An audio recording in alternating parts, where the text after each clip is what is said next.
क्या आप जानते हैं आषाढ़ मास के शुक्ल पक्ष में आने वाली एकादशी को देवसैनी एकादशी क्यों कहते हैं? तो आइए संग को जानते हैं। इसी एकादशी से भगवान श्री कृष्ण 4 महीने के लिए योग निद्रा में चले जाते हैं और फिर 4 महीने पूर्ण होने के बाद देव उठनी एकादशी को वो फिर से उठते हैं। इसीलिए इसे देवसैनी एकादशी कहते हैं। इस एकादशी का महात्म्य एक बार युधिष्ठिर जी भगवान श्री कृष्ण से पूछते हैं, तो बताते हैं कि इस एकादशी का महात्म्य ब्रह्मा जी से नारद जी ने भी पूछा था। तो नारद जी ने जो प्रसंग सुनाया था वो मैं आपको सुनाता हूँ। प्राचीन समय में एक सूर्यवंश में राजा हुए मानधाता बहुत ही प्रतापी, बहुत ही तेजस्वी राजा थे। उनके राज्य में बहुत ही वैभव, यह सारी चीजें थी। प्रजा बहुत ही खुशहाल थी।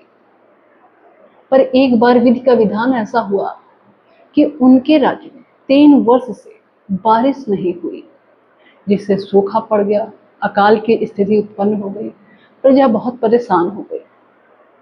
राजा के पास आई, बोली कि ऐसे तो हमें किसी भी चीज की आज तक कमी नहीं हुई, किंतु हे राजन, अब प्रजा बहुत ही ज्यादा परेशान हो चुकी है, अन्न की कमी हो रही है, कृपया कुछ उपाय करें। तो मानधाता विचार करते हैं। वो कहते हैं ऐसी स्थिति राजा या तो भ्रष्ट हो तब होते ही, या तो कोई पाप हो रहा हो तब हो। मुझे याद नहीं आ रहा, मैं सोच नहीं पा रहा हूँ कि मैंने ऐसा कौन सा पाप किया कि मेरी प्रजा को ये दुख झेलना पड़ रहा है।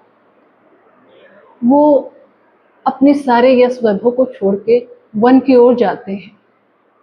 वन में उन्हें अंगिरा मुनि मिलते हैं।